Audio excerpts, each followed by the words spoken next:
Merci Madame la maire, mes chers collègues. Leur histoire glorieuse a fait la fierté et la grandeur de la France avant de sombrer dans l'oubli. La fin du corps des tirailleurs sénégalais fut amère. Amère pour la mémoire nationale et encore plus sans doute pour les vétérans et leurs descendants. Constituée sous Napoléon III en 1857 et supprimée au début des années 60, cette unité a vu défiler des centaines de milliers de soldats. Venus d'abord du Sénégal, ils ont très vite été recrutés dans toute l'Afrique de l'Ouest, toute l'Afrique centrale et même au-delà, des Comores et jusqu'à Madagascar. Issus de toutes les contrées africaines de l'Empire, ces hommes ont constitué la force de la France aux côtés des poilus. Ils ont pris part à tous les grands combats de la France. Ainsi, en 1914 et 1918, sur plus de 230 000 tirailleurs sénégalais recrutés, 25 000 sont morts pour la France et 36 000 ont été blessés.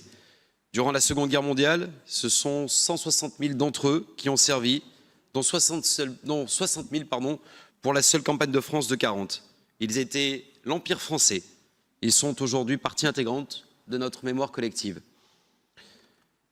Couverts de gloire par les victoires africaines de la Seconde Guerre mondiale, leur sacrifice leur a valu des hommages. Et l'un des plus beaux et des plus intimes est sans doute celui de Léopold Sédar Senghor.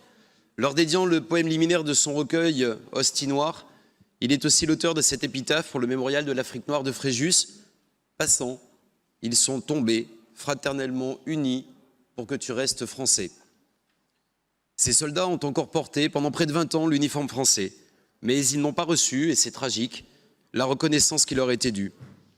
L'histoire suivante est émaillée de drames comme le massacre de Thiaroye au Sénégal. Aussi, leur nom est-il aujourd'hui associé à plusieurs regrets dans notre mémoire collective.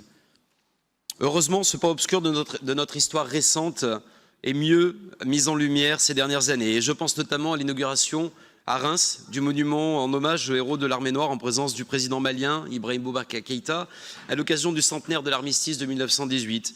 Ce même monument qui avait été détruit par les Allemands. Et je pense aussi à sa sculpture jumelle, place de la Liberté à Bamako. Le groupe Changer Paris soutiendra bien sûr cette délibération. Mais Madame la maire, nous souhaitons plus qu'une nouvelle dénomination purement symbolique. Ce corps militaire emblématique du projet national français mérite encore mieux.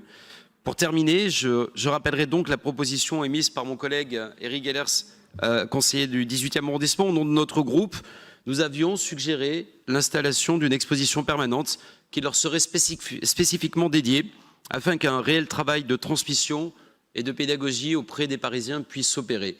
Je ne doute pas que cette proposition rencontrera un écho favorable sur tous les bancs de cet hémicycle et vous remercie.